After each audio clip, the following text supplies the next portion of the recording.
Welcome to the World of Eora, a news and lore podcast about Pillars of Eternity and Avowed.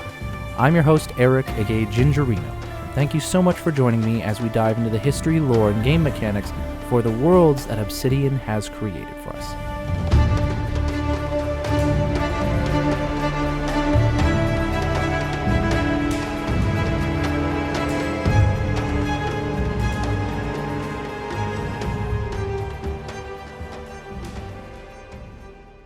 Hello everybody and welcome to another episode of the World of Eora. I am your host Eric, aka Gingerino. Thanks everyone for joining me on another episode as we dive into the history, lore, and game mechanics of Pillars of Eternity 1 and 2 and Avowed. For anybody wondering why we pair those games together, it's because they all share the same fantasy setting known as Eora. And so is the aim of this podcast to dive into the lore of this world, appreciate the writing that Obsidian has made for all of those games, and just live in this world that they've created, and use it as inspiration for our own creative projects or playthroughs of the game, or just to appreciate the fantasy world that this is set in. If you're new to this podcast, welcome to the podcast. Really happy to have you here. I will signpost any new listeners to check out episode 0, where I signpost you further to more foundational episodes on the lore, such as how magic works, different factions within the world, and such things like that, though this is a perfectly fine episode to start off with as well. In today's episode, I'm going to be discussing either quarterstaves, or rods.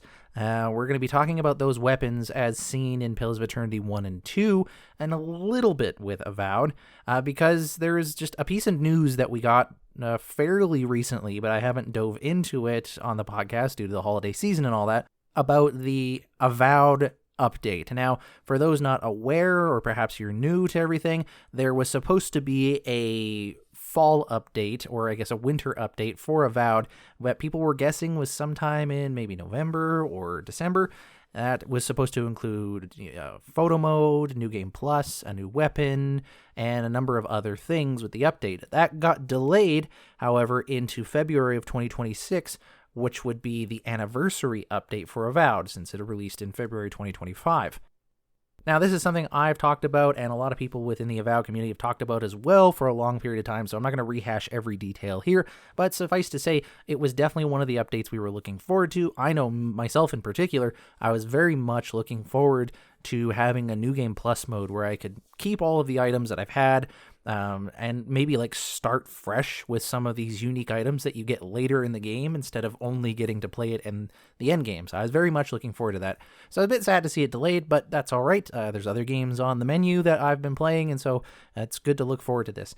But one such piece of information was this new weapon. Now, we never conclusively got what the new weapon was supposed to be. It was just that there was a new weapon that was announced. However, if you read on a Games Radar article, and this was posted by someone on the Obsidian Discord, thank you for posting this link, that Gabe Paramo, who I guess would be the director of the game at this point in time, he points out that this is a quarterstaff, or at least in the conversation he has with the interviewer, that a quarterstaff is the weapon that they are going to be introducing in Avowed. Now, it gets a little bit more confusing, and I'll dive into that in a second on what that means, but for now, it looks like we're going to be having some sort of two-handed stave as a weapon, but there's potentially some magic involved there. Otherwise, there's not really much to recount or talk about news-wise. It's 2026 now, at least as I'm recording this, and I don't have my game of the year quite yet for 2026, so we'll see. I did recently finish the game Baby Steps, which was fantastic for me, but that's an end of the episode kind of discussion. So with all this out of the way, nothing else to talk about. Outer Worlds 2 is going pretty well. I suppose let's just dive into the lore. Let's just go right into the Eoran lore, shall we? Half the locals would arrest you for trespassing and the rest would kill you outright. I'm curious. What exactly did you find there? So as I was mentioning, there's a little bit of confusion, at least for people like myself, when we hear that there is going to be a quarterstaff that is going to be the new weapon, but it's also going to be kind of like, Gandalf, a you shall not pass kind of quarterstaff that's imbued with magic, and it has a very wizardy feel to it. Gabe Paramo said that they didn't feel like there was enough wizardiness. I can't remember the exact terminology he used, but that was kind of lacking in the game, and so they wanted to include a quarterstaff of sorts that also would work as a magic character build. Now, the confusion comes in for a person like myself in wondering, is this actually a quarterstaff, which in the Pillars of Eternity games were melee-focused weapons, not something that was considered a magic-focused weapon, or is this a rod, which was a two-handed magical weapon? This is something in Pillars of Eternity that you could wield that would blast magic from either end of the rod, almost like a really long wand, if you will. And it's uncertain to me whether or not this is just him and the interviewer saying quarterstaff colloquially when they mean rod in a technical sense, or if this really is an actual quarterstaff, like something that you would hit bad guys over the head with. It's just a big stick or something like that. Either of which I am more than fine with. I'm actually very, very interested in doing a pure mage run. I've done a magic heavy playthrough of Avowed where, I'm focusing pretty heavily on magic, but I was also diving into other classes for other things, or I guess not classes, but other ability trees for other things. And to have something that would be solely magic build, I think would be an interesting thing to build up. Now, here is what I am going to kind of conclude on. If I am interpreting this right, it sounds like almost like they were saying there wasn't enough wizardy vibes, which kind of feels weird to me because I feel like the wizard tree got the most love out of all of the trees for Avowed's base, vanilla launch or release of the game. It has the most abilities. I feel like it had the most focus put on it. Not that the fighter or ranger tree was not very good. In fact, I spent more time in those trees on my initial playthrough than anything else, but it seemed like there was a large focus on magic, so I was wondering what they meant by that. It didn't seem like there was enough wizardy vibes. And then it kind of struck me that perhaps it doesn't feel wizardy in the sense that you don't feel like you're a great wizard adorned in robes and that, you're walking through the land of Eora or the Living Lands for the game of Avowed with that giant quarterstaff in hand, walking through like you are Gandalf. And there's also just happens to be magic there. And so I'm wondering if perhaps it is actually the melee weapon of a quarterstaff from the Pillars of Eternity games, and it's almost there for the aesthetic purposes. It's almost a weapon that is going to be included so that you can match kind of the image you have in your head of that gray bearded wizard character with the, the tilted hat and all that. That's kind of what I'm getting from this, that we are actually getting the melee weapon.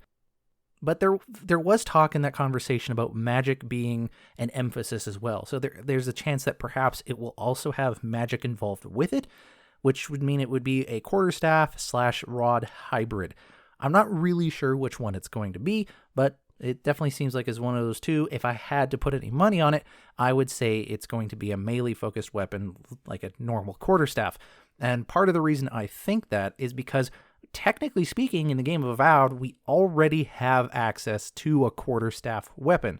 Granted, you have to use magic to get it, but you do already have a quarterstaff weapon that you can have with you at all times. If you have the magical spell I think it's Siphoning Staff. I really should have this up in front of me. Either way, you can summon a quarterstaff weapon magically, ethereally, into your hands, and you can wield it like a two-handed weapon, almost like a hammer or something like that.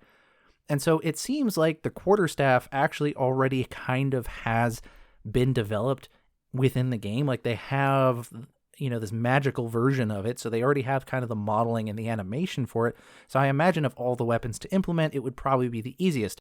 You wouldn't necessarily have to get a whole bunch of extra motion captures or new animations for something that you've already developed those animations and whatnot for with a weapon that already exists within the game. You just have to create the actual new weapons and some unique weapons and give them some unique lore, etc., etc. So I feel like that makes the most sense in terms of how much energy to put in the game. I don't know why that makes it feel cheaper when I say it like that, loud like that, but either way, I'm still pretty excited about it. And it also, I think, really kind of solidifies the kind of character build that me and a lot of others are going to jump into in New Game Plus mode, which is a heavy focus on magic with a little bit of a build into a two-handed bonking stick on the side. And honestly, that sounds like a pretty good way to go. I've gone through my Path of the Damned run through, which technically I haven't finished yet. I should probably do that sometime soon. And I'm using that particular magic spell to summon the quarterstaff magically, and it's been the way that I've been getting through the entire Path of the Damned playthrough for Avowed. But anyways, this is supposed to be a lore program, and here we are, Getting closer to 10 minutes in on the episode, we haven't dove into the lore. So let's dive into some lore right now. If you find your trail has run cold, come to me with whatever you have. There is much I may be able to do for you. If this is where you expect me to dive into the deep lore of what a quarterstaff or a rod is, then I'm afraid to disappoint you, because they are pretty much as they sound. A quarterstaff is essentially a thick walking stick that you bonk people on the head with, and a rod is essentially an elongated scepter or wand that you shoot magic from both ends with. I mean, there's a little bit more to them than that. I don't want to just, reduce them to something that might be mundane or boring. There is obviously ideas on what makes them viable weapons. If it was just a stick, it would break on impact. If it was just a rod that shot magic, then why would they bother making it? There's obviously more going on that meets the eye. But as far as lore goes, there isn't a weapons history within the world of Eora that I can recite for you here. However, wonderfully enough, within the games of Pillars of Eternity and Avowed, there are, in fact, unique weapons and armor and things like that, which have unique lore about the world. And so what I'm actually going to do is we're going to look at two weapons, one quarterstaff and one rod. We're going to be looking at the unique lore that comes with that and kind of the surrounding area in terms of where you actually get these from and why that's important. And then after that, we might talk a little bit about the quarterstaff that you can summon in the game of Avowed, but we're going to start with these two weapons for now. The quarterstaff that I want to talk about comes from Pillars of Eternity 2 Deadfire, called the Spine of Thicket Green. Now, with all unique items within the games of Pillars of Eternity 1, 2, and Avowed, if you read the unique item's description, you'll often get a little bit of a story or some sort of anecdote about something that has happened within the world. And I've talked about this before on other episodes about how the magic of this world, which is run by this stuff called essence, if you will, and that's the stuff that souls are made out of, essence can kind of suffuse into weapons or items or armor, etc., and that's where some of this magic can get imbued into everyday items. And it's also partly why you can read stories into some of these items, because essence is the stuff that souls are made of, and souls are the seat for, I believe it was personality, consciousness, and memory, if I remember correctly from a tweet from Josh Sawyer a long time ago, who was the director for Pillars of Eternity 1 and 2, and really formed a lot of what this game's world is like. So the memories and experiences that a person has is channeled into their essence, and sometimes that essence can, for lack of a better word, imbue onto regular items such as weapons, and that's why they might have a person's story attached with them, because they literally have their memories imbued into these items. For the Spine of Thicket Green, we learn this. The gnarled staff is heavier than it looks, owing to the entwined length of amber and audra running down its core. Story goes that this was originally the backbone of an ancient Audragon, who, upon noting the advance of outsiders into her forest, sacrificed herself to preserve its health. Many have claimed to possess shards of her petrified remains, and this is hardly the first spine to boast that distinction. Regardless of its origin, this length of wood possesses an uncanny echo of dormant power. So a little bit of stuff to learn here. First off, the name, Spine of Thicket Green. I would almost like to think that this Audragon, which is a creature within this world, it's sentient and humanoid, but it's essentially like a forest, not a nymph. It's almost a humanoid physical expression of the forest itself. It's almost like if the forest became incarnate. That's kind of how I like to describe it. I'd almost like to think that this thing had the name Thicket Green, so this is literally the spine of an Audragon called Thicket Green. Now, this spine of the Audragon is a little heavier than normal because it's imbued with amber and audra, which might just be part of the physiological composition of an Audragon. We don't really have the specifics on what every single Audragon is like, but clearly audra would be a part of that.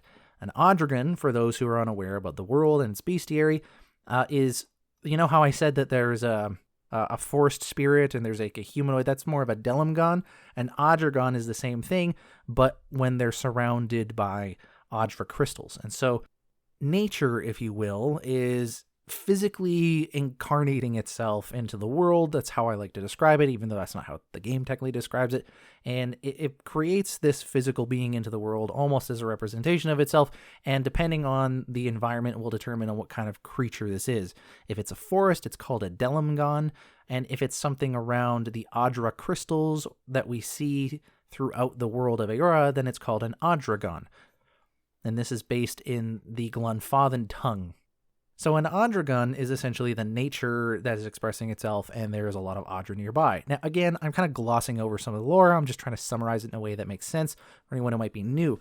And these Odragon are sentient, and they have a personality. And this one has a spine, and it's made out of amber and Audra. One thing to learn from here, I guess, is that Audra, and possibly amber at the very least, is heavier than wood. Because you would expect this thing to be... not expect this thing to be as heavy as it looks when you pick it up, but because it has a length of Audra running through it, then it's heavier. It's not really a terribly surprising thing, but in a world of magic where Audra, which is one of the most important resources within this world, you might think, oh, it's a gemstone, so it should be heavier. Oh, but it's a magic gemstone, so perhaps it's actually lighter, overcoming people's expectations. But no, it's a regular gemstone that is heavier than wood. No surprise there. For those wondering what's so special about Audra, it's essentially a conduit for essence, which is the stuff souls are made of. And so you can run essence or souls through Audra, like electricity going through copper wire. So this Odragon, who I'm hoping is called Thicket Green, they noticed that outsiders were encroaching upon the forest in which they lived, so they sacrificed themselves to preserve the health of the forest. And I've been really diving into the tabletop role-playing of Cairn lately, and so I find this particularly inspiring as adventurers within that tabletop role-playing game roam into an exciting and dangerous magical wooded area, and this is very much something I could see happening in that game, which is kind of why I'm working alongside a couple fans to maybe create a hack for that game. Still been working on it. Sorry for those who were expecting it. I got distracted by the holiday season, and I'm going to be honest, my own particular laziness, so I do need to get better at that. But I am still plugging away at that, and this is something that helps motivate for that, so I'm glad I'm reading this one today.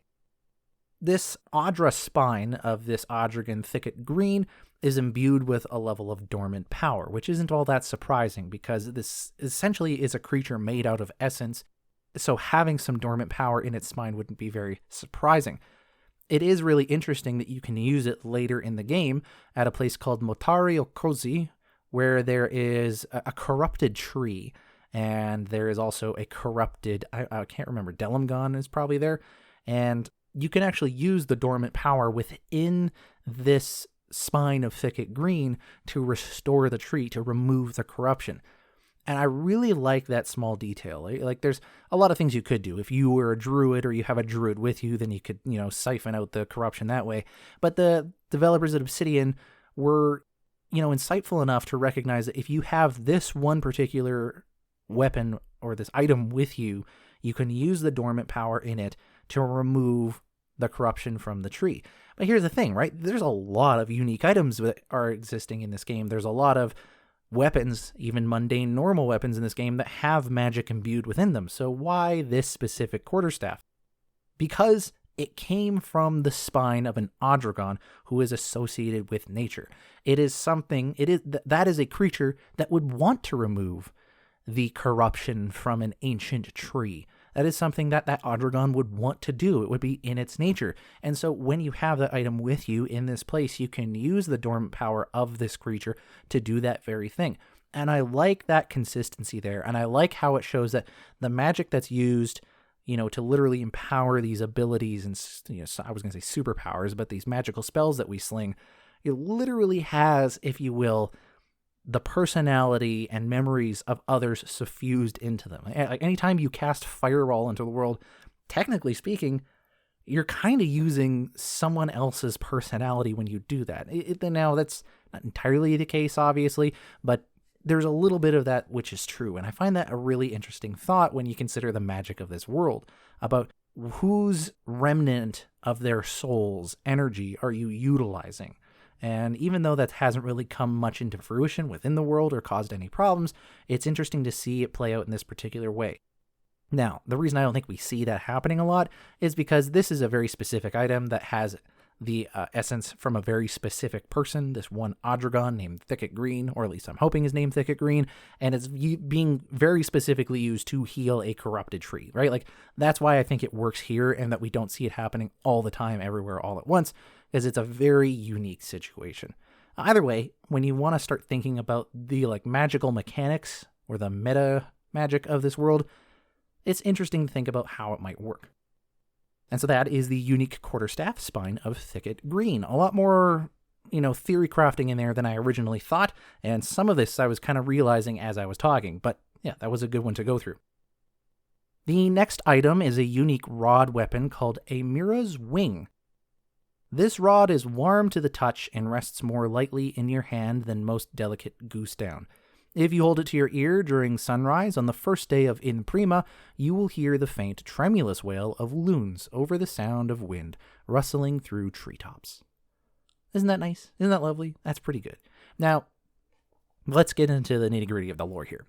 Amira, A-M-I-R-A, is the name that the Huana people, which are the kind of native tribes that we run into in the second Pillars of Eternity game, Amira is the name that is given to who we would think of from the first game as the goddess Hylia, or Hylia, depending on how you want to pronounce it.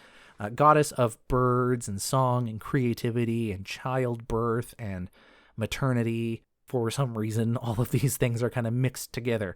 I've always really found Hylia, or Amira in this case, very interesting, because a lot of different, divine domains of these gods, you can kind of see the connective tissue between them. But for Hylia, I had to think of okay, you have birds, you have creative song, and you have childbirth. What about those things are all, what's the common thread between all of those things? Or what about each one of those things is unique to the goddess Hylia? And if you're interested in the answer to that question, I have an actual episode on Hylia that you can go and listen to.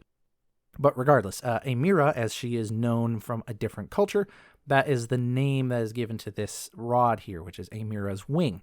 This looks like a rod, so, a long, straight stick or pole. It could be made of metal, something like that. And this one seems to have almost like feathers on the end of it.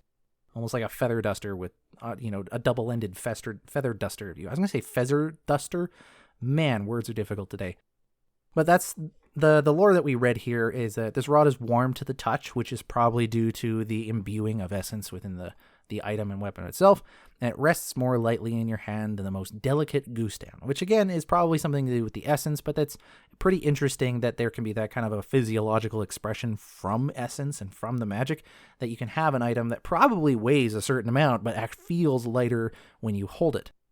The detail here that if you hold it to your ear during sunrise on the first day of In Prima, you will hear a faint tremulous wail of loons over the sound of wind whistling through treetops. The reason that might be important is if you're really a nerd and into the lore of this world, you will know that In Prima is actually early spring in this world.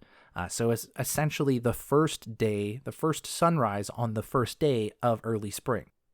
Right at the cusp of spring, right when the moment of time in wherever you are in the world that it is now springtime, that is when this little magical effect can happen. It only happens once a year, and it happens right when we enter into the springtime, which is very matching of Hylia or Amira and kind of all the different symbology and icons and concepts that we think of that are related to that god.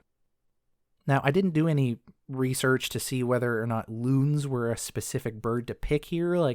There's a very unique reason as to why, and I didn't think of that until right now. So I'm going to put a little note here to look into that, and hopefully in the next episode, if I have it, I'll post a little update of why loons were picked. But it could very well just be that Obsidian was like, oh, well, loons have a very definitive sound, and you were listening for a sound coming out of this thing, so that's why they picked it. Could just be that. But I'll look into it, see if that there is a specific reason that maybe loons and the very beginning of spring is important in our Earth world. I don't know. And the faint sound of wind whistling through treetops. And I think that just kind of gives you the flavor of what's going on with this item. Now, you can find this rod in the ruins of Amira's Roost, which is described as a long-abandoned Huana temple dedicated to the goddess Hylia in the remote corner of the Deadfire Archipelago. Now, Deadfire Archipelago is a set of islands, obviously, archipelago. It's the setting for the second Pillars of Eternity game, and again, Amira is the name that the Huana tribes people of that region call this god, which we know is Hylia from the first game. Now, what is interesting about this is that this is a long-abandoned Huana temple to this goddess, and that implies that there was a level of worship towards this god within the Huana civilization.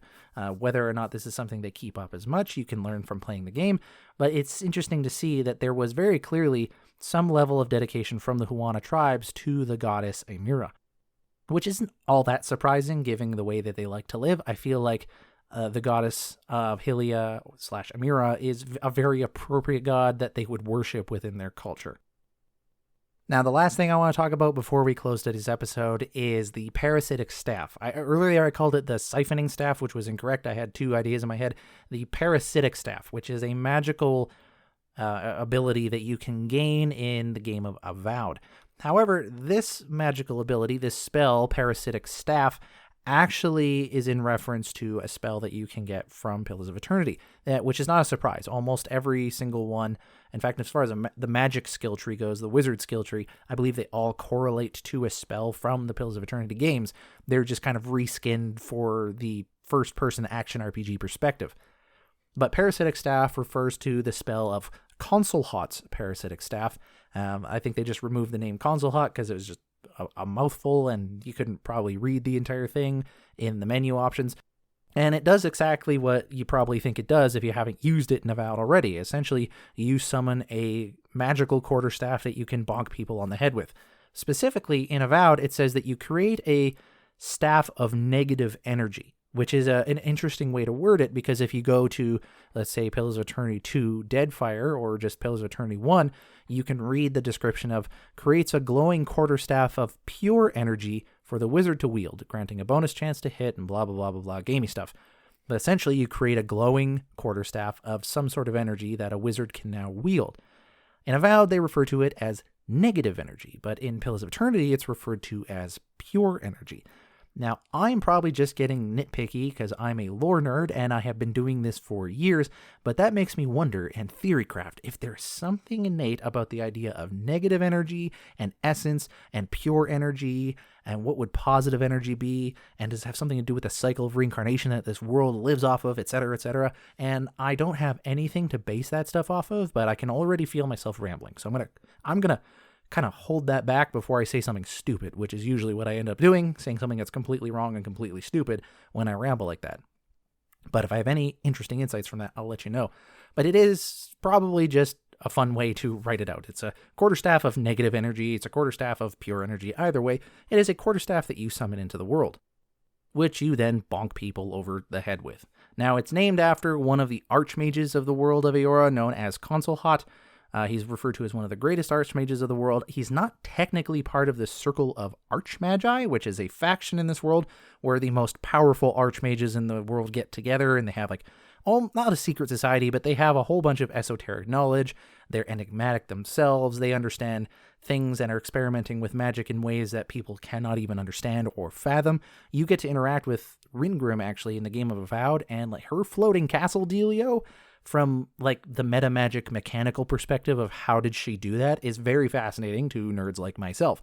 Concelhaut is kind of an antagonistic force to the rest of the Circle of the Archmagi. He's focused on gaining immortality through the classical means of lichdom, which, for those not familiar, in a lot of fantasy games usually means making yourself undead, but not a brainless zombie undead, an actual thinking undead person who just remains undead for all of eternity. Concelhaut, in my opinion, has a very tragic story. Not backstory or history, but has a very tragic story at the hands of the Watcher character from Pillars of Eternity 1 and 2, depending on how you view the canon for his particular story going. At some point, you, as the main character in Pillars of Eternity, with the White March DLCs, you can actually confront Concelhaut, and you can decide kind of their outcome. And then you hear about how that outcome can go in Deadfire, and then you can sort of interact with them again, depending if that option's available. And I don't know. I almost feel bad for Concelhaut. The guy's just trying to, figure out how to live forever. Granted, he does some pretty awful and evil things in order to get there, but whatever. Anyways, I don't want to spoil that for anyone in case they're going through those games right now because of Avowed. So Concelhaut, Usually the bad guy, a little bit more antagonistic compared to the other Circle of the Archmagi, but very interesting character nonetheless. And that is everything I want to talk about in today's lore. This all sprang up because I was just really interested in what the new weapon and new update's going to be like in February. I'm very much looking forward to playing it. I'm a little bummed I'm not playing it right now, but it made way for me to try some other games, like a game about digging a hole, or the game called Egging On, and most recently Baby Steps. And so I don't know why, but that's just kind of been my jam right now, and I'm very, very happy for that. So I welcome Avowed in February, and I can't wait to see what other things are coming with the anniversary update, because there was supposed to be more than just what we were told was coming in the November/December update. Or at least that's what I'm remembering. Maybe I'm wrong on that, so don't quote me on it. Anyways, let's close out the episode. Is an oath worth the weight of a crown? If you liked today's episode, or you didn't like today's episode, and you would like to let me know, damn it, then email me, worldofeora@gmail.com. That's worldofeora@gmail.com. That is the best way to, get questions answered, to have conversations, or support the show, or to not support the show. It's the best way to do it is engaging in that way on a human-to-human level. Otherwise, you can follow the show on Twitter at World of Eora, or if you want to support the show directly, there's two ways that you can do that. One is you can go to ko-fi.com/worldofeora. That's ko-fi.com/worldofeora to directly support the show. Even if that's just $5 to give my wife coffee for allowing me to have the time to record, or just wanting to put money aside in case I ever have to replace a microphone or something like that. That's what that is primarily there for. Yeah, anyways, the other way that you can support the show is by engaging on the platform that you're listening on, whether that is leaving a rating, if your platform allows that, answering comments like you can on Spotify, or leaving a review like you can on iTunes. All of that helps the algorithm say, hey, this show is worth engaging with, and then it advertises it to other people that listen to similar programs like you do, and that really helps this podcast get out there. And I'm not trying to make a living off of this show, but I'm always happy to see new people getting into it and having the conversations come from that. So if you want to do that, that would really help out. If you want to chat with me in particular, but you're not in the process, you're not proclivity towards emailing. Why am I so bad at words today? And, I'm doing a podcast of all things. You can find me on Reddit as Gingerino. You can find me on a lot of Discords as Gingerino or Gingerino42. If you spot my name and you recognize it, say hi, ask a question, do whatever it is that you want to do. I always love talking with people, especially about this world or video games in general. Last thing, and I'm not going to advertise this too much because I've talked about it a lot recently. Me and the boys over at Avowedcast have started a new podcast called Party Banter, an RPG podcast. We might update the name later down the road, but for now, that's what it is going to be. We've only recorded one episode. We're going to be recording a second one very soon. It's something we're all very excited about in continuing Avowedcast with a new name, but unfortunately, we are basically having to start from scratch, and hopefully we can get our name out there, and I would appreciate any help that people here can do to make that happen. And that's all for that. As for what I've been playing, I kind of already gave that to you. I've been playing a game about digging a hole, which is a game I finished in one sitting, and for me, being a dad and a full-time worker, etc., that was a big deal to be able to start and finish a game in one sitting. So thank you to that game for existing. Egging On was another really zoned out kind of game where you're an egg trying to climb an impossibly high thing. It had really strong getting over it vibes and also chained together vibes in the way it was built. And it was one of those games where you have to absolutely focus on what you're doing. And right now I really like games that do that just you get in the zone, right? You get that, I don't know what it's called. Is it fluidity or something like that, or something along the line when you're mastering the controls of games. And as well, for Christmas, I bought myself the game Baby Steps, which is actually by Bennett Foddy, the guy who made Getting Over It, as well as a couple others. And that game, honestly, might be my personal game of the year for 2025. And I know I say that with, Expedition 33 being top tier in my mind, but there was something about Baby Steps for me that I think, me personally, I really needed to play, and I needed to get through that game, and I'm so happy that I had that in my repertoire and that I finished the year off beating that game. It was a superb and also incredibly frustrating experience. I will say, for those who have played the game, I did technically finish the Manbreaker, but I quite literally fell off at like one of the last few steps because I got cocky at the end of the. I want it known I did do the man breaker, but damn it, after getting that far, I did take the stairs afterwards because I didn't want to do it again. So I guess technically I didn't do the man. Whatever. Anyways, in my head I did. That's what I've been up to. As I mentioned, I've also dove headfirst into tabletop role-playing games. I have easily got a couple, if not a few dozen games that I've purchased over the last few months, and I'm slowing down the purchases now, but I have a lot to play. I'm specifically focusing on a rules light game called Cairn, which I think is a really, really appropriate game to play in the Deerwood setting, especially for Pillars of Eternity 1. So that's kind of what's inspired me to want to start to make a hack towards that. And it's actually a very straightforward RPG hack. The only thing that's really going to take a lot of time is taking the spells from that game or other abilities or things like that and making tables for it. So it's more of a time thing than anything complicated. Other than that, Eco Mofos is probably the top game. That is the one I would like to be spending the most time on, but with one thing at a time as I move into writing for RPGs as my next hobby. Thanks everyone for listening to today's episode. I hope you reach out to worldofeora@gmail.com to start a conversation or ask a question, and I hope you enjoyed today's episode talking about a couple different weapons and looking at unique weapon lore that exists.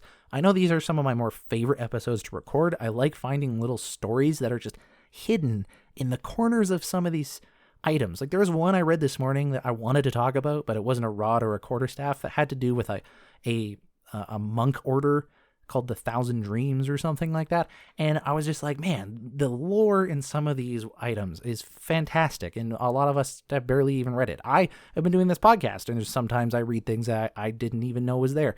So it's always cool to see stuff like that. Anyways, I don't want to start rambling and being on here for another 10 minutes. Thanks for giving me your time and listening to this. I'm your host, Eric, aka Gingerino, and I'll see you guys next time.